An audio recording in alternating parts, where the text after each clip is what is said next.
Unit cost 10,000 ఇచ్చి repair చేసుకోమంటే అతను అప్పులు పాలైపోతా సగం చేసి ఒక మానేసి ఇబ్బందులు పడతారో పడరు అధ్యక్ష. కాబట్టి మంత్రి గారు 10,000 రూపాయలు ఏమైంది అధ్యక్ష, అందులో 16,000 మందికి ఇచ్చారు అధ్యక్ష. కనీసం అంటే అధ్యక్ష చాలా ఇండ్లు ఈరోజు డ్యామేజ్ అయిన విషయం మంత్రి గోపాలకృష్ణ ఇక్కడే ఉన్నారు అధ్యక్ష. వారికి కూడా తెలుసు చిత్తూరు జిల్లాలో కేవలం కాళహస్తి కాన్స్టిట్యున్సీకి, సత్యవేడ కాన్స్టిట్యున్సీకి, నగిరి కాన్స్టిట్యున్సీకి తెలుగుదేశం పార్టీ ఎమ్మెల్యేలు ఎమ్మెల్సీ ఉన్న కాన్స్టిట్యున్సీలకి 16,000 12,000 అప్లికేషన్స్ యాక్సెప్ట్ చేశారు అధ్యక్ష. జిల్లా అంతా 4,000 ఇస్తే వాళ్ళకు కేవలం 3 కాన్స్టిట్యున్సీలో 12,000 ఇచ్చే ఇదేం విపక్ష అధ్యక్ష. ఆలోచించాలి అధ్యక్ష. యూనిట్ కాస్ట్ పెంచాలి, ఎక్కడైతే డ్యామేజ్ అయినాయో డ్యామేజ్ అయిన ఇళ్ళకంతా కూడా మరమ్మతుల కింద ఇవ్వాలి. కనీసం వాళ్ళు ఇళ్లలోకి పోయేటట్టు చేయండి అధ్యక్ష. ఇళ్లలోకి పోనించకపోతే ఎంతకాలం చెట్ల కింద ఉంటారు అధ్యక్ష ఈ ప్రభుత్వంలో వాళ్ళు, ఎంతకాలం చెట్ల కింద కాపురం చేయాలా? కనీసం ఇప్పటివరకు ఎన్టీఆర్ గృహ నిర్మాణం కింద విధి విధానాలు ఇంతవరకు పొందుపరచలేదు అధ్యక్ష. నేను చెప్తున్నది విమర్శించాలి కాదు అధ్యక్ష. చిత్తూరు జిల్లాలో వర్షాల వల్ల జనాలు రోడ్లపైకి వచ్చిన విషయం వాస్తవం విషయం మంత్రికి తెలుసు, అందరికీ తెలుసు అధ్యక్ష. మరమ్మతులు చేయమంటున్నావు అధ్యక్ష, యూనిట్ కాస్ట్ పెంచమంటున్నావు, అందరికి ఇమ్మంటున్నావు. తిరుపతి లాంటి నియోజకవర్గానికి పూర్తి ఇవ్వనున్నారంట అధ్యక్ష. తిరుపతి నియోజకవర్గం ఏం పాపం చేసింది అధ్యక్ష? పూర్తి ఒక అప్లికేషన్ కూడా తీసుకోమన్నారంట. కాబట్టి ఆలోచించాలి అధ్యక్ష. కాబట్టి ఇందిరమ్మ ఫేజ్ 1, ఫేజ్ 2, ఫేజ్ 3 కింద ప్లింత్ లెవెల్లో, బేస్మెంట్ లెవెల్లో, రూప్ లెవెల్లో కొన్ని వేల ఇండ్లు ఆగిపోయినాయి అధ్యక్ష. ఇప్పటివరకు దానికి విధి విధానాలు కూడా ప్రకటించలేదు అధ్యక్ష. కాబట్టి ఆగిపోయిన వాటిని పూర్తి చేయాలి. ఈ మరమ్మతులు ఎవరికైతే నిజంగా ఎలిజిబుల్ ఉన్నారో వాళ్ళందరికీ ఇవ్వాలి. యూనిట్ కాస్ట్ పెంచాలి. పెంచితేనే జనాలు రోడ్లలో నుంచి ఇళ్లలోకి వెళ్తారనే విషయాన్ని ప్రభుత్వం గుర్తుంచుకోవాల్సిందిగా విజ్ఞప్తి చేస్తూ, ఎన్టీఆర్ అడిగిన వాళ్ళకందరికి ఇల్లు ఇవ్వండి అధ్యక్ష. రాజశేఖర్ గారు ఉన్నప్పుడు అడిగిన వాళ్ళకందరికి ఇల్లు ఇచ్చారు అధ్యక్ష. ఇప్పుడు నియోజకవర్గాన్ని 1000 అంటారు ఏంది అధ్యక్ష? ఇది ఆయన అడిగిన వాళ్ళకందరికి ఇచ్చాడు ఇంట్లో.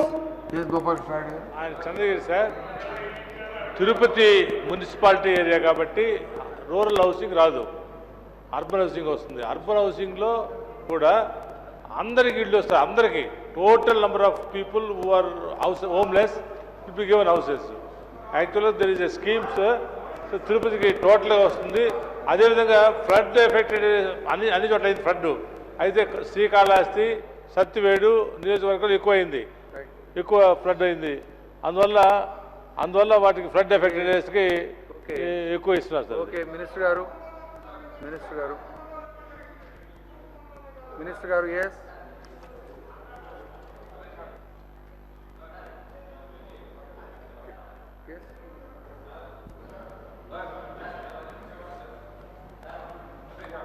మినిస్టర్ గారు ప్లీజ్ ఆన్సర్ ది సప్లిమెంటరీస్.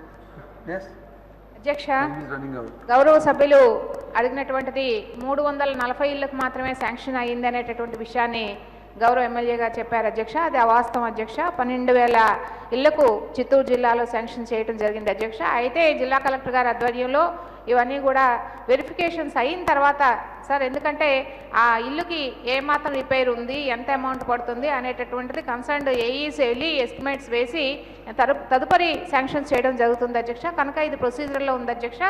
ఏమాత్రం అందులో సందేహపడాల్సినటువంటి అవసరం లేదు అధ్యక్ష. ఆ విధంగా ప్రతి ఇంటికి 10,000 రూపాయలు చొప్పున ఇవ్వటం జరుగుతుంది అధ్యక్ష.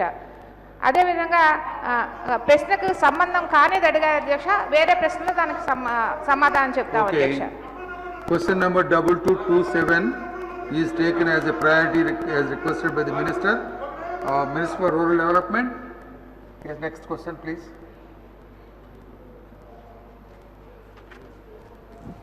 అధ్యక్ష, మొదటి ప్రశ్న అధ్యక్ష, number of pensions being provided by the government till now అని అడిగారు అధ్యక్ష. దానికి గాను 43,74,469 పెన్షన్స్ ఇప్పటికీ ఇవ్వడం జరుగుతుంది అధ్యక్ష. అదేవిధంగా number of pensions to which the central government is sanctioning funds at the rate of 1,000 rupees అని అడిగారు అధ్యక్ష. సెంట్రల్ గవర్నమెంట్ నుంచి అయితే 1,000 రూపాయలు ఇవ్వటం జరగటం లేదు అధ్యక్ష. గవర్నమెంట్ ఆఫ్ ఇండియా నుంచి ఇప్పటి వరకు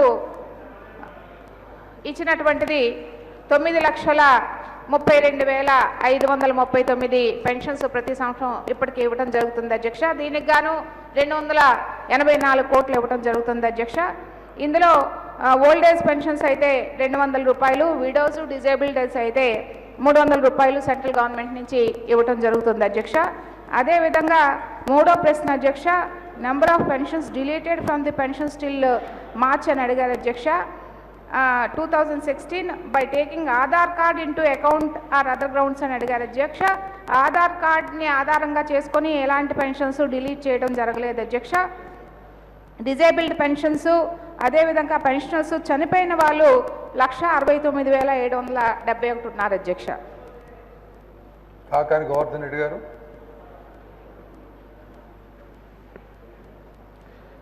అధ్యక్ష, మంత్రి గారికి మేము అడిగినటువంటి ప్రశ్న రాష్ట్రంలో ఇప్పటి వరకు వచ్చినటువంటి పెన్షన్ల సంఖ్య ఎంత అని. దానికి మంత్రి గారు 43,74,469 మందికి పెన్షన్లు ఇస్తున్నామని చెప్పడం జరిగింది. అయితే గవర్నమెంట్ అఫీషియల్ వెబ్సైట్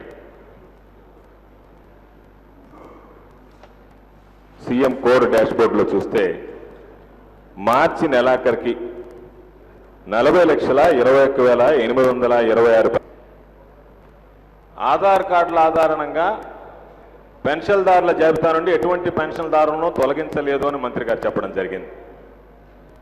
అంటే దీనిలో స్పష్టంగా మేము మంత్రి గారిని అడిగేది, ఆధార్ కార్డుల పేరుతో పెన్షన్లు తొలగిస్తున్నారు, ఫింగర్ ప్రింట్లు పడట్లేదని చెప్పి అసలు ప్రధానంగా ఈరోజు మీరు ఎన్నికల మేనిఫెస్టోలో చెప్పినట్టుగా ఎలిజిబుల్ క్యాండిడేట్లందరికీ పెన్షన్ ఇచ్చేటువంటి పరిస్థితి ఉందా? ఎంతమంది అయితే ఎలిజిబుల్ క్యాండిడేట్స్ ఉన్నారో వాళ్ళకి మీరు పెన్షన్లు ఇస్తున్నారా? ప్రధానంగా సార్ పెన్షన్ల ప్రక్రియ ఎంత అస్తవ్యస్తంగా ఉందంటే దీనికి ప్రభుత్వం జన్మభూమి కమిటీలను ఏర్పాటు చేసింది. జన్మభూమి కమిటీలను ఏర్పాటు చేస్తే గ్రామ స్థాయిలో మండల స్థాయిలో జన్మభూమి కమిటీల పాత్ర ఇస్తే గ్రామ స్థాయిలో సర్పంచ్ అధ్యక్షుడిగా ఉంటాడు, మండల స్థాయిలో మండల ప్రెసిడెంట్ అధ్యక్షుడిగా ఉంటాడు. వీళ్ళకి ఎవరికీ సంబంధం లేకుండా జన్మభూమి కమిటీలు నేరుగా తీసుకెళ్లి ఎంపీడీఓల దగ్గర ఇస్తే ఆ జన్మభూమి కమిటీలు ఇచ్చినటువంటి లిస్టు వీళ్ళు అప్లోడ్ చేస్తే నా నియోజకవర్గానికి సంబంధించినటువంటి మండల ప్రెసిడెంట్లు కోర్టుకు వెళ్తే కోర్టు మీరు జీవోఎంఎస్ నెంబర్ 135లో మీరు ఇచ్చినటువంటి విధంగా మీరు ఇవ్వండి అని చెప్పి అడిగితే జన్మభూమి కమిటీ సభ్యులు, నా దగ్గర లిస్ట్ ఉంది అధ్యక్ష, జన్మభూమి కమిటీ సభ్యులు జీవోఎంఎస్ నెంబర్ 135లో ఇచ్చినటువంటి నిబంధనలకు విరుద్ధంగా ఎస్టీలకి ఎస్సీలకి ఇవ్వకుండా వాళ్ళకి సంబంధించినటువంటి ఓసీలకి నేను తీసుకెళ్ళి చెప్పాను, ఎవరైతే తెలుగుదేశం పార్టీకి సంబంధించినటువంటి కార్యదర్శిగా ఉన్నాడో ఆ వ్యక్తి తాను జన్మభూమి కమిటీ సభ్యుడిగా తన పేరు పెన్షన్లో రాసుకున్నాడు, వేరే వాళ్ళకు కూడా అవకాశం ఇవ్వకుండా ఆయన పేరే రాసుకున్నాడు పాప ఓల్డేజ్ లిస్టులో. దాన్ని తీసుకువెళ్ళి కోర్టుకి తీసుకువెళ్ళి చెప్తే కోర్టు దాన్ని పరిశీలించండి, మీరు జీవోఎంఎస్ నెంబర్ 135 ప్రకారం ఫాలో కాండి అని చెప్తే సంబంధించి నిష్పత్తి ప్రకారం పంపిణీ చేసినటువంటి దాఖలాలు ఉన్నాయా? స్వర్గీయ రాజశేఖర రెడ్డి గారు ముఖ్యమంత్రిగా ఉన్నప్పుడు అర్హులైన ప్రతి ఒక్కరికి, వినాలి మీరు, అర్హులైనటువంటి ప్రతి ఒక్కరికి ఈ రాష్ట్రంలో పెన్షన్ ఇచ్చినటువంటి ఘనత స్వర్గీయ రాజశేఖర రెడ్డి గారిది అని చెప్పి సందర్భంగా గుర్తు చేస్తున్నాను. అటువంటిది మీరు ఈరోజు, అవును సార్ మీరు వినాలి, ఈ రోజు సిగ్గుపడాల్సినటువంటి విషయం సార్. అంతకుముందు గతంలో 43,13,292 పెన్షన్లు వస్తే ఆ పెన్షన్ల సంఖ్య పెంచాల్సింది పోయి ఈ రోజు దాన్ని తగ్గించి మీరు కేవలం 39 లక్షలు ఇస్తున్నారంటే పెరగాల్సిన సంఖ్యను తగ్గించారు. ఎలిజిబుల్ ఉన్నటువంటి వాళ్ళకి ఇచ్చేటువంటి పరిస్థితి. అధ్యక్ష, ఎంత దారుణంగా జరిగిందంటే ఎస్ఆర్డిహెచ్ వెబ్సైట్ లో స్టేట్ రెసిడెంట్ డేటా హబ్ లో ఎవరికైతే పాపం లేదో 2.5 ఎకరాల మాగాండి కానీ 5 ఎకరాల మెట్టాలైనటువంటి వాళ్ళకి ఉంది అని చెప్పి మీరు రాశారు. గ్రామాల్లో జన్మభూమి కమిటీలు ఉంది, ఎవరికైతే పాపం 2.5 ఎకరాలు లేకుండా కూలి పని చేసుకునేటువంటి వాడు ఉన్నాడో నిరుపేదలకి తీసుకొచ్చి వాళ్ళకి 2.5 ఎకరా 5 ఎకరాల పైన ఉందని రాశారు. వితంతువులు ఉంటే పక్కన భర్త కలిగి ఉన్నాడు అని రాశాడు. నేను ప్రభుత్వాన్ని కోరేది, ఈరోజు ఎవరు కూడా 5 ఎకరాలు ఉండేటువంటి వాళ్ళు కోరుకోరు. మీరు 5 ఎకరాల పేరుతో తీసేసినటువంటి నిరుపేదలకి ఆ 5 ఎకరాల పొలం ఎక్కడుందో మీ తహసీల్దారులకు చెప్పండి, వాళ్ళపై దులుకుంటారు చేసుకుంటారు, మిమ్మల్ని పెన్షన్ అడిగి. ఎవరైతే వితంతువులుగా ఉన్న వాళ్ళకి భర్తలు ఉండాలని మీరు చెప్పారో వాళ్ళ భర్తలు ఎక్కడ ఉన్నారో మీరు చూపించండి, ఆ వితంతువులు మిమ్మల్ని పెన్షన్లు అడగరు. అంతే తప్ప ఈ రోజు ఆ విధంగా కాకుండా మీరు ఈ పెన్షన్ దాన్ని అపహాస్యం చేసి ఈ రోజు పెన్షన్ ప్రక్రియనే మీరు నీరు కార్చేటువంటి విధంగా ప్రవర్తించారు. ఉప్పలేటి కల్పన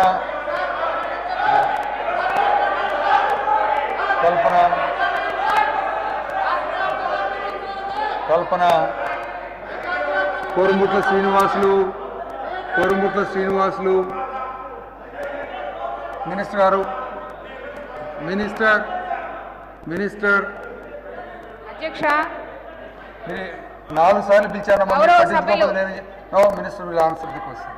సార్ గౌరవ సభ్యులు ప్లీజ్. చాలా అవాస్తవాలు చెప్తున్నారు అధ్యక్ష. ఎందుకంటే గత ప్రభుత్వంలో సార్ అధ్యక్ష దయచేసి సభ్యులు వినాలి అధ్యక్ష. గత ప్రభుత్వంలో చాలా నిజాయితీగా ఇచ్చామని చెప్తున్నారు అధ్యక్ష. డిలీషన్స్ అనేవి ఏ విధంగా జరిగాయని ఒకసారి చెప్తాను అధ్యక్ష. తక్కువ ఏజ్ ఉన్న వారికి ఓల్డ్ ఏజ్ పెన్షన్స్ ఇచ్చినవి దయచేసి కూర్చోండమ్మా ప్లీజ్. 1,305 అధ్యక్ష. ప్లీజ్. విడో కాని వాళ్ళకి 16,888 అధ్యక్ష. డిజేబుల్డ్ కాని వాళ్ళకి 3,628 అధ్యక్ష. వీవర్స్ కాని వాళ్ళకి 1,242 అధ్యక్ష. టాడీ టాపర్స్ కాని వాళ్ళకి 262 అధ్యక్ష. బీపీఎల్ ఫ్యామిలీలో లేని వాళ్ళు 40,739 అధ్యక్ష. డబుల్ పెన్షన్స్ తీసుకున్న వాళ్ళు 41,198 అధ్యక్ష. చనిపోయిన వాళ్ళకి పెన్షన్స్ ఇచ్చినవి 86,312 అధ్యక్ష. పంచాయతీలో లేని వాళ్ళకి పెన్షన్స్ ఇచ్చింది 66,122 అధ్యక్ష. మొత్తం కలిపి 3,56,696 అధ్యక్ష. ఇది వాస్తవం కాదా అధ్యక్ష? గౌరవ సభ్యులు నేను అడుగుతున్నాను. ఏ విధంగా 3,56,696 మందికి ఎలిజిబిలిటీ లేని వాళ్ళకి మేము ప్రభుత్వంలో పెన్షన్స్ ఇచ్చారు అధ్యక్ష. మరి వీళ్ళందరినీ కూడా వెరిఫికేషన్ చేసి తొలగించడం జరిగింది అధ్యక్ష. అయితే ఎస్ఆర్డిహెచ్ డేటాలో ఏదైతే భూములు ఎక్కువగా ఉన్నాయని చూపించారో రీవెరిఫికేషన్ చేసిన తర్వాత ఈ 3,56,696లో 81,721 మందికి తిరిగి ఇవ్వడం జరిగింది అధ్యక్ష. ఆ విధంగా 2,74,974 మంది అనర్హులకు మీ ప్రభుత్వంలోనే పెన్షన్స్ ఇచ్చారు అధ్యక్ష. ఈ రోజు చాలా నిజాయితీగా చాలా ఖచ్చితంగా పెన్షన్ డిస్ట్రిబ్యూషన్ జరుగుతుంది అధ్యక్ష. రాష్ట్రంలో 92% డిస్ట్రిబ్యూషన్ వితిన్ 5 days లో చేస్తున్నాం అధ్యక్ష. ఎవరింటికి వాళ్ళ ఇంటికి తీసుకొని వెళ్ళి ఐప్యాడ్స్తో వాళ్ళతోటే ఫింగర్ ప్రింట్స్ తీసుకొని పెన్షన్స్ ఇస్తున్నాం అధ్యక్ష. ఇది దేశంలోనే ఒక చరిత్ర అధ్యక్ష, ఒక అద్భుతం అధ్యక్ష. గౌరవనీయులు చంద్రబాబు నాయుడు గారు మన ముఖ్యమంత్రి గారు పేదవాడికి ఇంటికెళ్ళి పెన్షన్ ఇవ్వాలి, ఎండలో వానలో వాళ్ళు వచ్చి క్యూ లైన్లో నిల్చోకూడదనే ఉద్దేశంతో పెన్షన్స్ ఈ రోజు డిస్ట్రిబ్యూట్ చేస్తున్నారు అధ్యక్ష. అలాంటి గౌరవప్రదమైనటువంటి పెన్షన్ ఈ రోజు రాష్ట్రంలోనే అత్యున్నతమైనటువంటి ప్రమాణాలతో పెన్షన్ డిస్ట్రిబ్యూషన్ జరుగుతుందనేటటువంటి హైయెస్ట్ సాటిస్ఫాక్షన్ పెన్షన్ డిస్ట్రిబ్యూషన్ లో పేదవాళ్ళలో ఉంది అధ్యక్ష. కనుక ఎక్కడ కూడా ఎవరైనా అనర్హులుంటే ఇప్పటికైనా దయచేసి మాకు ఇస్తే తప్పకుండా వెరిఫికేషన్ చేసి తొలగిస్తాం అధ్యక్ష.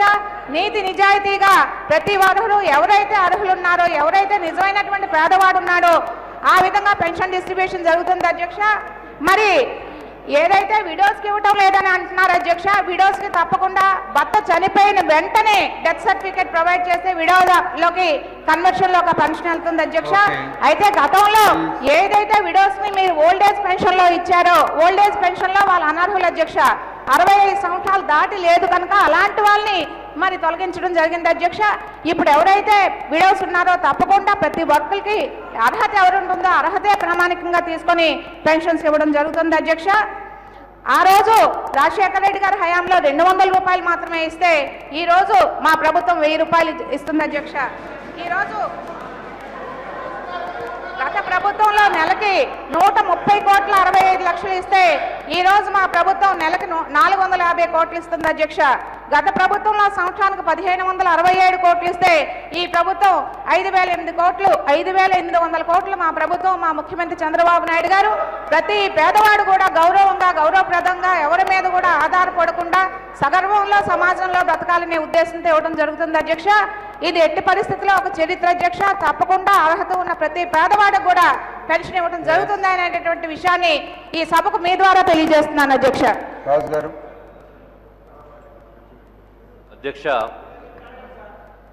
దురదృష్టం కొలిది ఒక ఫ్యామిలీలో వితంతువుగా ఉండి వాళ్ళకి మళ్ళీ 80% డిజబిలిటీ తోటి ఉన్న వ్యక్తులకి ఒకే పెన్షన్ వస్తుంది అధ్యక్ష. కారణం ఏంటంటే ఒక ఫ్యామిలీకి ఒక పెన్షన్ అనేది. ఇటువంటిది ఆంధ్ర రాష్ట్రంలో ఉన్నవాళ్ళు చాలా తక్కువ మంది ఉంటారు అధ్యక్ష. సో దయచేసి మంత్రివర్యుల్ని దీన్ని కూడా కన్సిడర్ చేయవలసిందిగా కోరుతున్నాం అధ్యక్ష. ఇంకొక నిమిషం అధ్యక్ష, ఒకవేళ ఈ వికలాంగులు ఒకరికొకరు ఇద్దరు వికలాంగులు అయ్యుండి ఒకళ్ళు మ్యారేజ్ చేసుకుంటే అధ్యక్ష, ఇద్దరు వికలాంగులు కనుక ఒకే ఫ్యామిలీలో ఉన్నప్పటికీ కూడా పెన్షన్ ఒకటే వస్తుంది అధ్యక్ష. దయచేసి దీన్ని కూడా కన్సిడర్ చేయవలసిందిగా ప్రభుత్వాన్ని సవినయంగా కోరుకుంటున్నాను అధ్యక్ష.